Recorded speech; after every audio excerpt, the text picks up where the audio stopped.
Good morning विद्यार्थी मित्रों। छेल्लू जे lecture आपणे शीख्या एमां विद्युत कोषोना श्रेणी अने समांतर जोडाणनी आपणे चर्चा करी। विद्युत कोषना श्रेणी जोडाणनुं समतुल्य ईएमएफ केटलुं थाय, समतुल्य आंतरिक अवरोध केटलो थाय, ए ज रीते विद्युत कोषोना समांतर जोडाणमां समतुल्य ईएमएफ केटलुं थाय अने समतुल्य आंतरिक अवरोध केटलो थाय, આવી ચર્ચા કરી। એટલે કે કોષોના શ્રેણી સમાંતર જોડાણની ચર્ચા કરી। હવે આ ચેપ્ટરનો બહુ જ અગત્યનો ટોપિક છે કિર્ચોફના નિયમો। કિર્ચોફ એ વૈજ્ઞાનિકનું નામ છે, એ નિયમો આપણે શીખવાના છે। કિર્ચોફના નિયમો। હવે પહેલો પ્રશ્ન તો આપણને એવું થાય કે કિર્ચોફના નિયમોની જરૂર કેમ પડી?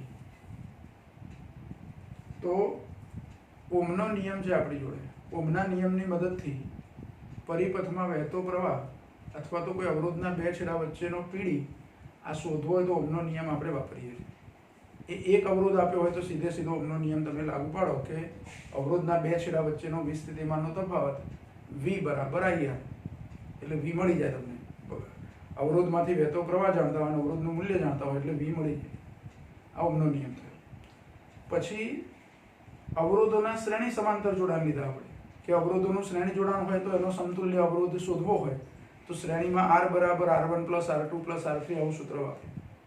जो अवरोधोना समांतर जोड़ाण होय तो समांतर जोड़ाणनी अंदर 1/R बराबर 1/R1 + 1/R2 + 1/R3 एवुं सूत्र वापरीए। कोई वखत एवुं बने के परिपथनी अंदर अवरोधोना श्रेणी समांतर मिक्स होय जोड़ाण, तो पहला तमे समांतर जोड़ाणनुं सूत्र वापरो, पछी ए समांतर बीजा कोई साथे श्रेणीमां होय तो पाछुं श्रेणी जोड़ाणनुं सूत्र वापरो। एवुं केपेसिटरोमां आपणे करेલું છે કે અમુક કેપેસિટર તમને શ્રેણીમાં જોડેલા હોય તો એનું સમતુલ્ય કેપેસિટન્સ શોધો, પછી બીજું કેપેસિટર એની સાથે સમાંતરમાં જોડ્યું હોય તો એનું સમતુલ્ય કેપેસિટન્સ શોધો। એટલે કે શ્રેણી સમાંતર મિક્સ હોય તો એવા પરિપથના સમતુલ્ય અવરોધ આપણે શોધવા હોય અને પછી એમાંથી વહેતો પ્રવાહ શોધવો હોય तो समतुल्य अवरोध शोधवा माटे श्रेणी समांतरना सूत्रोनो वाराफरती उपयोग करी अने गणतरी करी। पण अमुक वखते केवुं होय के एवो जटिल परिपथ होय के जेमां तमे श्रेणी के समांतर सहेलाईथी नक्की करी शको नहीं। खास ध्यान राखજો। नॉर्मल श्रेणी के समांतर जोड़ाणना परिपथो होय तो तमे श्रेणी समांतरनो उपयोग करो, समतुल्य अवरोध मळे, पछी प्रवाह शोधवो होय तो बेटरीना वोल्टेज अने समतुल्य अवरोध जाणता होय એટલે એમાંથી વહેતો પ્રવાહ શોધી શકે। આ ઓહમના નિયમનો ઉપયોગ કરીને। પણ આ શ્રેણી સમાંતર કે ઓહમના નિયમ એની અમુક મર્યાદાઓ છે કે અમુકથી વધારે જટિલ જો પરિપથ આવી ગયો કે જેમાં આપણને સહેલાઈથી ખબર ના પડે કે શ્રેણી જોડાણ છે કે સમાંતર જોડાણ છે કે મિક્સ છે પણ કઈ રીતે આપણે એને સોલ્વ કરવું, તો એવો કોઈ જટિલ પરિપથ હોય તો એવા જટિલ પરિપથ માટે સરળતાથી સમતુલ્ય અવરોધ શોધવા માટે કિર્ચોફના નિયમોનો ઉપયોગ કરવાનો। બે નિયમ છે। કિર્ચોફના કેટલા નિયમો છે? બે નિયમો છે। એક પ્રવાહ માટેનો નિયમ છે અને એક વોલ્ટેજ માટેનો નિયમ છે। તો આવા કિર્ચોફના બે નિયમો છે, એની મદદથી સહેલાઈથી આપેલા પરિપથનું વિશ્લેષણ કરી અને સમતુલ્ય અવરોધ અને પ્રવાહ જે કંઈ શોધવું હોય તે આપણે શું કરી શકીએ? શોધી શકીએ। એટલે ઓહમના નિયમ કરતાં પણ કંઈક વધારે આગળ, વધારે સરળતાથી જટિલ પરિપથોને આપણે સોલ્વ કરી શકીએ એવા નિયમો છે। अब किर्चोफना नियमों आपणे समझिए ए पहला त्रणेक शब्दों आपणे खास समझवाना छे। तो पहलो एक शब्द है नेटवर्क, जेने गुजराती में जाळ तंत्र कहेवाय। एक सादो परिपथ अहींया दोरुं छुं।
જો એક પરિપથ થયો.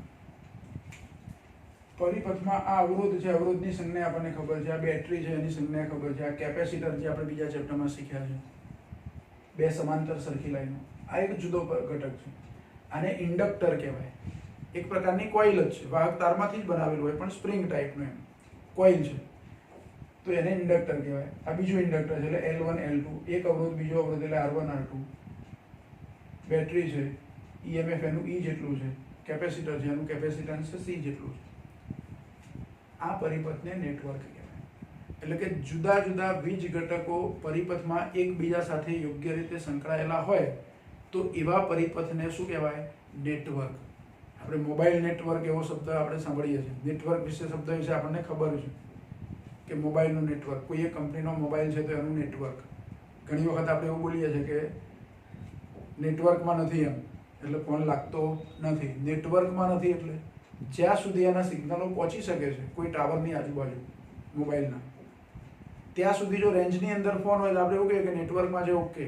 પણ એ સિગ્નલો જ્યાં પહોંચી નથી શકતા એવી જગ્યાએ કોઈ મોબાઈલ હોય તમે ફોન કરતા હોય તો ફોન લાગતો નથી, એટલે આપણે એવું કહીએ કવરેજ એરિયાની બહાર છે અથવા નેટવર્કની બહાર છે. આ નેટવર્ક શબ્દ વિશે પરિચિત છે.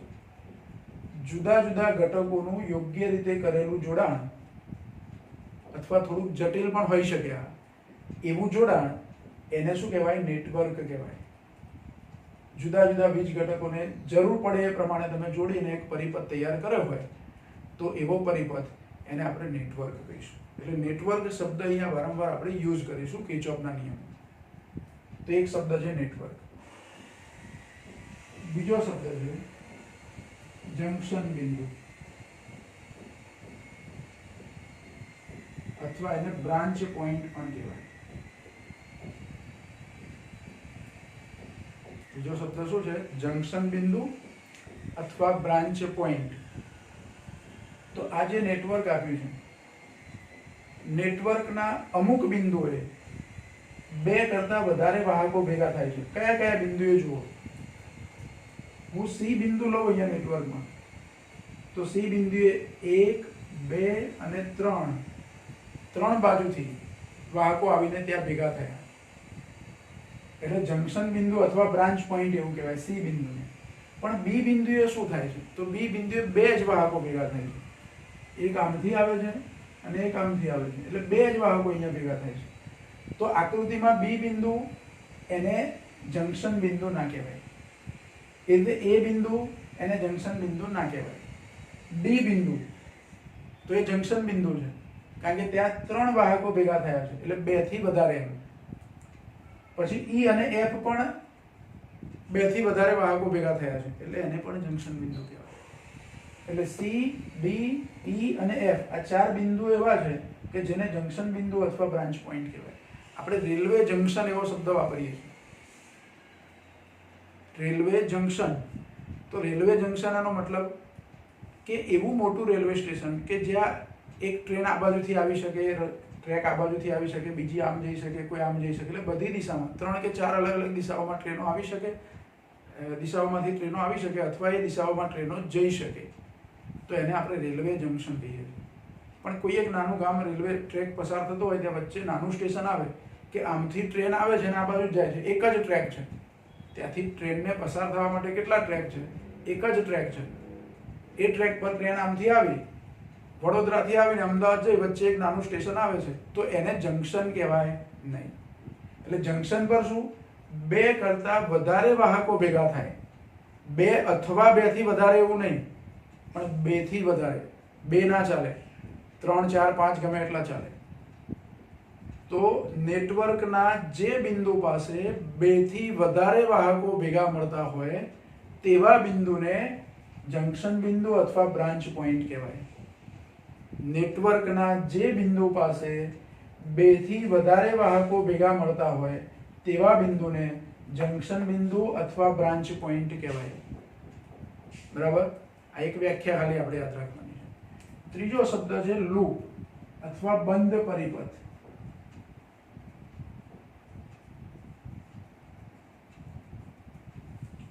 તો જુદા જુદા વાહકોથી બનતો બંધ પરિપથ એને લૂપ કહેવાય. અહીંયા એ બી સી ડી આટલો બંધ ગાળો બને છે, એમાં જુદા જુદા પ્રકારના વાહકો છે અથવા ઘટકો છે, બીજ ઘટકો. તો આ આકૃતિ જે દોરી છે એમાં એ બી સી ડી આને લૂપ કહેવાય. પછી સી ડી ઈ એફ આને પણ લૂપ કહેવાય. વાહકોથી બનતો બંધ પરિપથ છે. પણ આ નીચેનો આટલો ભાગ છે એને લૂપ ના કહેવાય, કારણ કે અહીંથી જોઈન્ટ નથી. આ ખુલ્લો પરિપથ કહેવાય, એને હું લૂપ કહી શકું નહીં. પછી આટલો ભાગ એને પણ લૂપ કહેવાય. આ વચ્ચેનો ભાગ ધ્યાનમાં ન લો તો આટલો જે લંબચોરસ બને તે એને પણ લૂપ કહેવાય. એટલે આ આકૃતિમાં કેટલા લૂપ છે? તો 3 લૂપ છે. કયા કયા લૂપ છે અહીંયા લખું. ધારો કે એ બી સી ડી એ, જો એ બી સી ડી અને છેલ્લે એ લખવાનું પાછું. કોઈ પણ જગ્યાએ લૂપ લખતા હોય એટલે પહેલું જ્યાં બિંદુથી શરૂઆત કરી હોય છેલ્લે આવવું જોઈએ. એ બી સી ડી એ એટલે આ એક લૂપ થઈ ગયું. બીજું લૂપ કયું? તો C D E F C, બીજું લૂપ આવું થયું. C D E F C આ બીજું લૂપ થયું. ત્રીજું લૂપ કયું? તો A B C F E D A, આ વચ્ચેનો ભાગ નહીં લેવાનો. એટલે A B C F E D A આ મોટું લૂપ થયું. એટલે આ નેટવર્ક આપણે જે બતાવ્યું છે એમાં 3 લૂપ છે. વાહકોથી બનતો બંધ પરિપથ, બંધ પરિપથ, ખુલ્લો પરિપથ નહીં. આ ખુલ્લો પરિપથ કહેવાય એટલે એને લૂપ ના કહેવાય.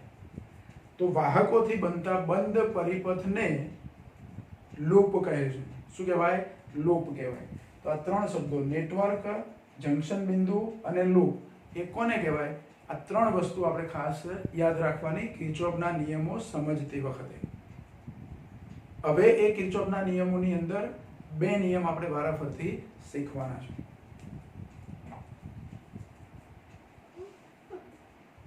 તો કિર્ચોફનો પહેલો નિયમ આપણે શીખીશું.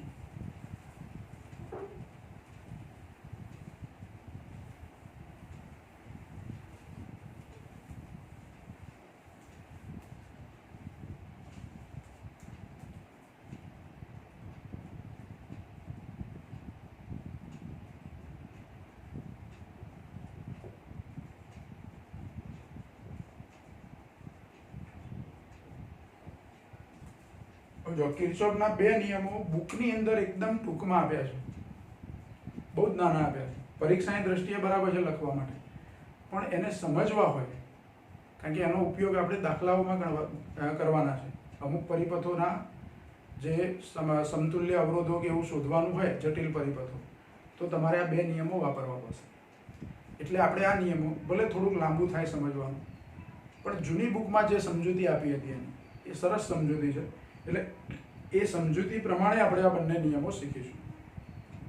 તો એમાં પહેલો નિયમ જે વિદ્યુત ભારના સંરક્ષણના નિયમની એક વિશિષ્ટ રજૂઆત કહેવાય. આ ખાસ યાદ રાખજો, કોઈ વખતે ટૂંકા પ્રશ્નમાં પૂછી શકાય આપણને કે કિર્ચોફનો પહેલો નિયમ એ કયા નિયમની વિશિષ્ટ રજૂઆત છે? તો કિર્ચોફનો પહેલો નિયમ એ વિદ્યુત ભારના સંરક્ષણના નિયમની વિશિષ્ટ રજૂઆત છે. હવે વિદ્યુત ભારના સંરક્ષણની ચર્ચા આપણે આમ તો વિદ્યુત ભારનું સંરક્ષણ પહેલા ચેપ્ટરમાં આપણે ચર્ચા કરેલી છે કે વિદ્યુતની દ્રષ્ટિએ અલગ કરેલા તંત્રમાં ગમે તેવી પ્રક્રિયા થાય તો પણ વિદ્યુત ભારોનો બૈજિક સરવાળો અચળ રહે છે. પણ બીજી એક રજૂઆત આપણે આ ચેપ્ટરની અંદર વિદ્યુત ભારનું સંરક્ષણ થોડી જુદી રીતે લઈએ છીએ કે કોઈ વાહક તાર હોય તો વાહક તાર પર એનું કોઈ એક બિંદુ લઈએ આપણે, તો કોઈ એક બિંદુએ જેટલો વીજભાર આવે છે એટલો જ વીજભાર ત્યાંથી બીજી બાજુ જતો રહે છે. અથવા 2 થી વધારે વાહકો જંકશન હોય તો જંકશન પર જેટલો વીજભાર આવે છે એટલો બીજી કોઈ જગ્યાએ વહેંચાઈ જાય છે. એટલે કે કોઈ પણ બિંદુ પાસે, વાહકના કોઈ પણ બિંદુ પાસે વિદ્યુત ભારનો સંગ્રહ થતો નથી, નવો વીજભાર ઉત્પન્ન થતો નથી કે વીજભારનો નાશ થતો નથી. અથવા બીજા કોઈ આડછેદ વિચારો તો જંકશનના એક આડછેદ પર, આ વાહક તારના એક આડછેદ પર જેટલો વીજભાર દાખલ થાય છે એટલો જ વીજભાર એના પછીના આડછેદથી બહાર નીકળવો જ જોઈએ અથવા નીકળે જ. સમજો કે અહીંયા એક આડછેદમાં 100 ઇલેક્ટ્રોન દાખલ થયા તો બીજા આડછેદમાંથી 100 ઇલેક્ટ્રોન આગળ જવા જ જોઈએ. અહીંથી 100 ઇલેક્ટ્રોન દાખલ થયા અને બહાર 95 ઇલેક્ટ્રોન નીકળ્યા તો 5 ઇલેક્ટ્રોનનું શું? તો એવું કદી થતું નથી. આને વિદ્યુત ભારનું સંરક્ષણ. અથવા 100 ઇલેક્ટ્રોન દાખલ થયા અને અહીંથી બહાર 105 નીકળે ઇલેક્ટ્રોન, એવું પણ થતું નથી. એટલે કે કોઈ વીજભાર કોઈ જગ્યાએ સંગ્રહ પામી જતો નથી, નવો વીજભાર ઉત્પન્ન થઈ જતો નથી કે વીજભારનો નાશ થતો નથી. આને વિદ્યુતભારનું સંરક્ષણ કહેવાય. તો એ વિદ્યુતભારનું જે સંરક્ષણ છે એ નિયમની એક વિશિષ્ટ રજૂઆત એટલે કિર્ચોફનો પહેલો નિયમ. એટલે વિદ્યુતભારના સંરક્ષણના નિયમની વિશિષ્ટ રજૂઆત છે. તો અહીંયા પહેલા એક લાઈન આપણે એવી લખી દઈએ કે કિર્ચોફનો પ્રથમ નિયમ એ વિદ્યુતભારના સંરક્ષણના નિયમની વિશિષ્ટ રજૂઆત છે. આ એક ઇમ્પોર્ટન્ટ પોઈન્ટ આવે. હવે પહેલો નિયમ આપણે સમજવો છે અને એનું સૂત્ર તૈયાર કરવું છે. તો એના માટે કોઈ એક નેટવર્કનો એક નાનો ભાગ લઈએ આપણે.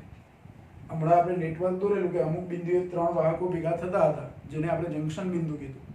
3 કરતાં વધારે વાહકો ભેગા થાય એવું પણ હોઈ શકે નેટવર્કનું કોઈ બિંદુ, જેને જંક્શન કહીએ. તો અહીંયા એવું એક બિંદુ આપણે લઈએ.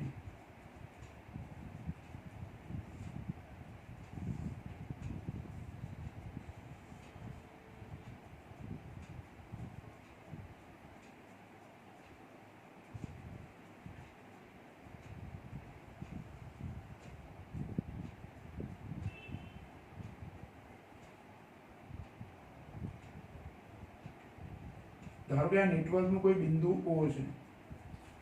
કેટલા વાહકો અહીંયા ભેગા થાય છે? તો 1 2 3 4 ને 5 વાહકો ભેગા થાય છે. આને જંક્શન કહેવાય વ્યાખ્યા પ્રમાણે, કારણ કે 2 થી વધારે વાહકો અહીંયા ભેગા થઈ ગયા. હવે આ લાઈનો આપણે જ્યાંથી દોરી છે, આ છેડાઓ, એનો આગળનો ભાગ આકૃતિમાં આપણે બતાવ્યો નથી. આ ખાસ ધ્યાન રાખો. આ એક જટિલ નેટવર્ક હશે, આગળ બધા ઘટકો જોડેલા હશે ને આવું બધું હશે, પણ આપણે ખાલી એક જંક્શનની જરૂર હતી પહેલો નિયમ સમજવા માટે. પહેલા નિયમને જંક્શનનો નિયમ પણ કહેવાય છે, ધ્યાન રાખો. એ વિદ્યુતભાર સંરક્ષણના નિયમની વિશિષ્ટ રજૂઆત છે, બરાબર, પણ બીજી રીતે એને ઓળખવું હોય તો કિર્ચોફનો પહેલો નિયમ, એને બીજી રીતે મારે ઓળખવો હોય તો બીજું નામ. તમને પરીક્ષામાં એવો પ્રશ્ન પૂછેલો કે જંક્શનનો નિયમ યોગ્ય ઉદાહરણ આપી સમજાવો. તો જંક્શનનો નિયમ એટલે કિર્ચોફનો પહેલો નિયમ. જંક્શનનો નિયમ એટલે કયો નિયમ? કિર્ચોફનો પહેલો નિયમ. આને જંક્શનનો નિયમ પણ કહેવાય.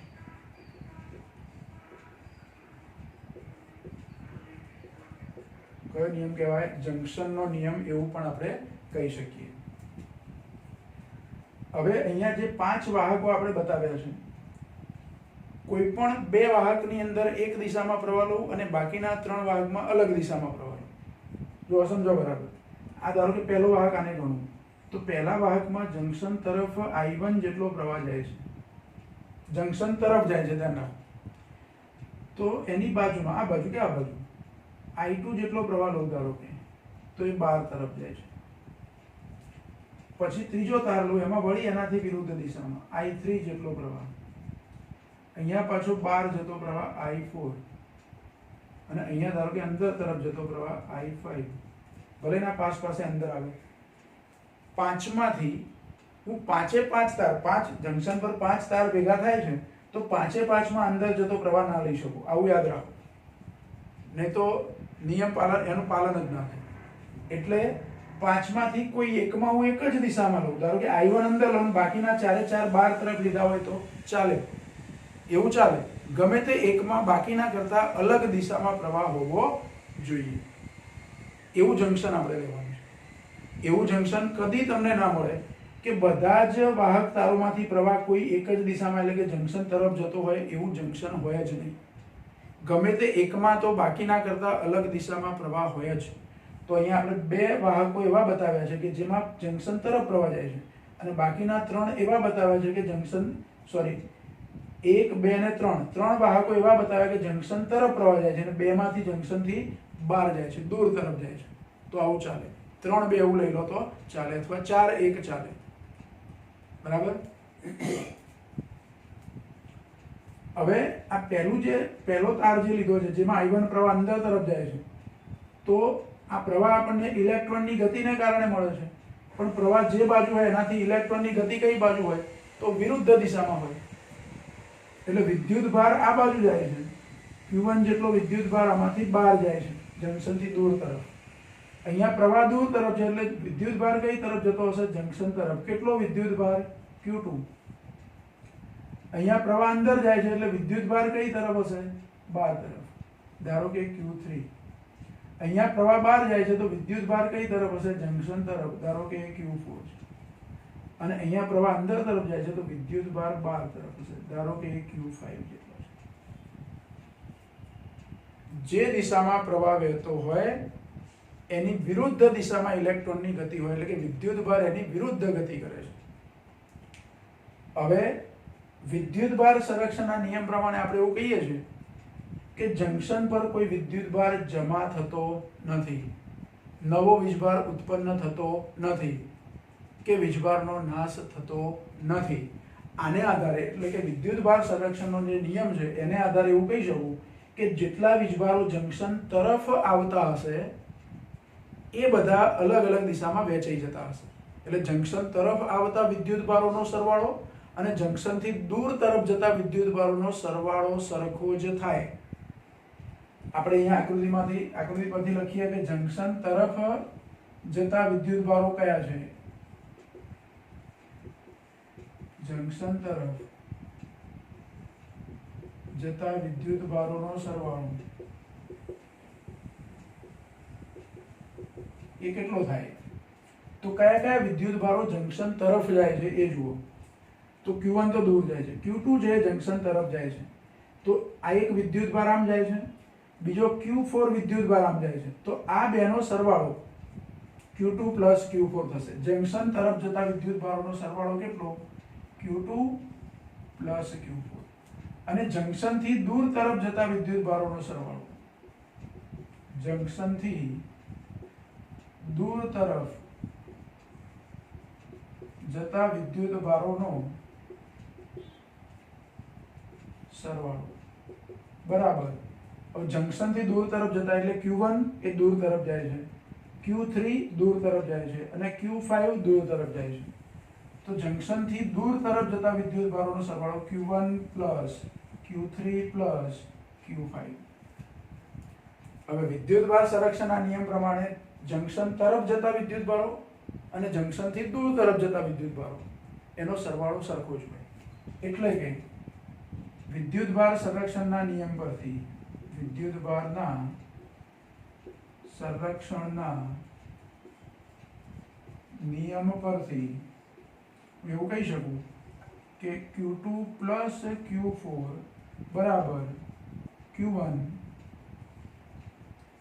Plus Q3 plus Q5. Junction તરફ જતા વિદ્યુત ભારોનો સરવાળો એ જંક્શનથી દૂર તરફ જતા વિદ્યુત ભારોના સરવાળા જેટલો હોય.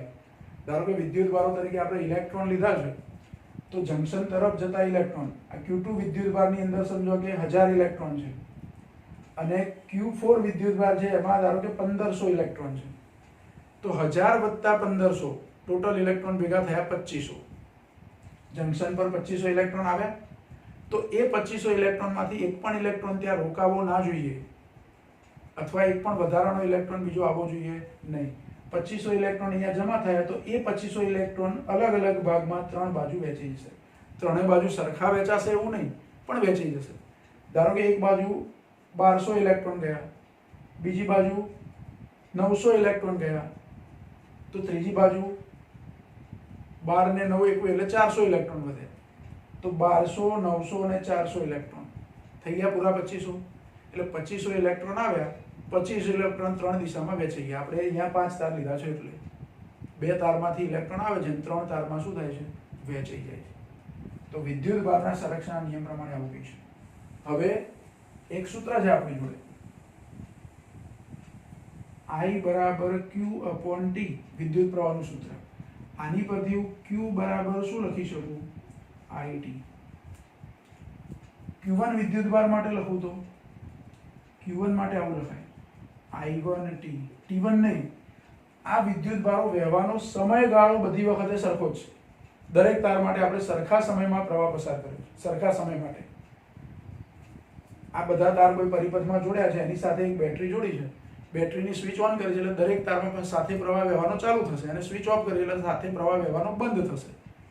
તો આ તારમાં જેટલો સમય પ્રવાહ વહેતો તો એટલો જ સમય આમાં છે, ભલે પ્રવાહ જુદો જુદો છે પણ સમયગાળો બધે કેવો છે, સરખો છે. તો Q1 બરાબર I1t લખાય, એ જ રીતે Q2 બરાબર I2t લખાય, એવું દરેક માટે. ધારો કે Q5 હોય તો શું લખાય, I5t લખાય. તો આ સમીકરણમાં Q2 તો I2t, Q4 તો I4t, Q1 તો I1t, Q3 તો I3t અને Q5 તો I5t આવું લખી શકું.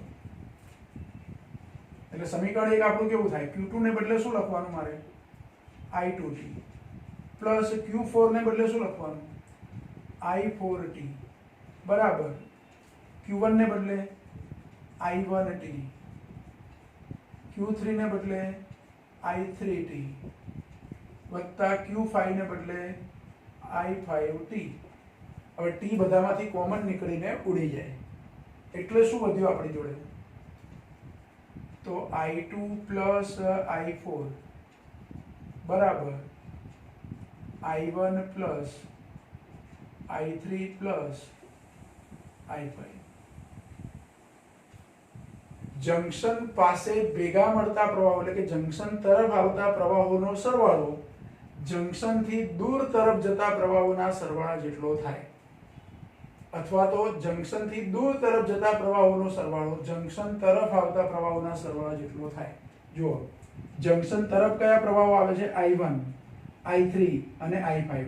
તો I1 વત્તા I3 વત્તા I5 આ ત્રણેયનો સરવાળો કરો તો જંક્શનથી દૂર જતા પ્રવાહોના સરવાળા જેટલો થાય, એટલે કે I1 plus I3 plus I5 બરાબર I2 પ્લસ I4. જંક્શન તરફ જતા પ્રવાહોનો સરવાળો એ જંક્શનથી દૂર તરફ જતા પ્રવાહોના સરવાળા જેટલો થાય. આ જે પ્રવાહોના સરવાળા લઈએ છીએ એને આપણે કિર્ચોફનો પહેલો નિયમ કહીએ છીએ. શું કહીએ છીએ, કિર્ચોફનો પહેલો નિયમ. આને મારે સહેજ બીજી રીતે લખવું હોય તો આ બે પદો આ બાજુ લઈ જાઓ તો માઇનસ થાય, I2 અને I4 શું થાય, માઇનસ થાય. આ સમીકરણ છે એને 2 કહી દઉં. આ જ આપણો કિર્ચોફનો પહેલો નિયમ થઈ જ ગયો, ધ્યાન રાખો.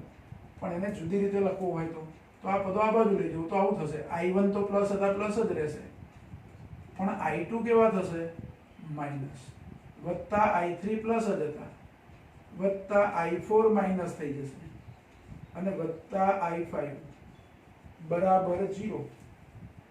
જો મેં શું કર્યું, ધ્યાન રાખો, I2 પ્રવાહ આ બાજુ લઈ ગયા એટલે માઇનસ થાય, પણ પ્લસ કરીને પછી માઇનસ I2 લખાય એટલે માઇનસ જ થાય. એ તે I4 માટે.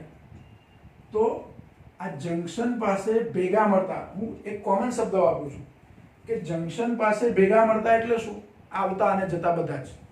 એનો બૈજિક સરવાળો શૂન્ય થયો. બૈજિક એટલે જંક્શન તરફ આવતા હોય એના માટે ધન લઉં ને જંક્શનથી દૂર જતા હોય એના માટે ઋણ નિશાની લઉં, એટલે આ બૈજિક સરવાળો થયો. તો નિયમને બીજી રીતે મારે લખવો હોય, કિર્ચોફનો પહેલો નિયમ, તો જંક્શન પાસે ભેગા મળતા એટલે આવતા તથા જતા બંને ભેગા. જંક્શન પાસે ભેગા મળતા વિદ્યુત પ્રવાહોનો બૈજિક સરવાળો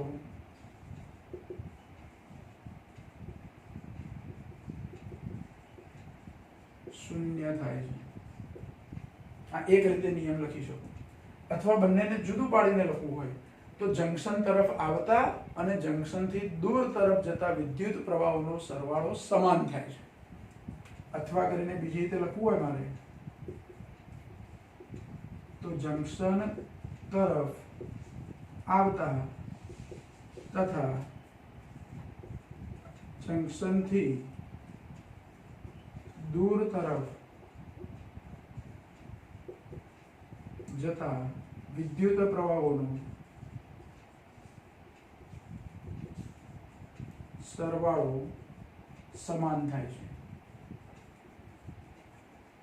આ બે રીતે બીજો નિયમ લખાય, અરે પહેલો નિયમ લખાય. કિર્ચોફનો પહેલો નિયમ બંને રીતે લખી શકીએ. જૂની બુકમાં આ રીતે લખીને આપ્યો છે, નવી બુકમાં આ રીતે લખી. એટલે આ થયો આપણો કિર્ચોફનો પ્રથમ નિયમ, જેને જંક્શનનો નિયમ પણ કહેવાય છે, અથવા કિર્ચોફનો પ્રવાહનો નિયમ કહેવાય છે, કિર્ચોફ કરંટ લો. કિર્ચોફ કરંટ લો એટલે એને ટૂંકમાં લખવું હોય તો કિર્ચોફ કરંટ લો એટલે KCL પણ લખાય છે. કિર્ચોફ કરંટ લો એટલે કિર્ચોફનો પ્રવાહનો નિયમ, આ પ્રવાહો માટેનો નિયમ છે, એટલે કિર્ચોફ કરંટ લો એવું પણ લખાય. તો આ બહુ જ અગત્યનો પ્રશ્ન, 2 માર્કમાં પૂછી શકાય એવો. બુકમાં તમને સીધો જ પ્રવાહોનો સરવાળો સરખો થાય છે એવું આપી દીધું છે. જુદું ઉદાહરણ લઈને 3 જ વાહક તારનું ઉદાહરણ લઈ અને I1 + I2 = I3, એટલે I1 અને I2 જંક્શન તરફ આવતા હોય અને I3 જંક્શનથી દૂર જતો હોય તો I1 અને I2 નો સરવાળો I3 જેટલો થાય, અને પછી એની પરથી સીધું આ વિધાન લખી દીધું છે. આ વિદ્યુત ભારોની સમજૂતીને એવું આપ્યા વગર ડાયરેક્ટ તમને લખીને આપ્યું છે. પરીક્ષાની દ્રષ્ટિએ તમે એ લખો તો ચાલે, પણ આપણે આ સમજવા માટે થોડુંક વિગતવાર લીધું છે. બુકમાં આપ્યું છે એકદમ સહેલી રીત છે.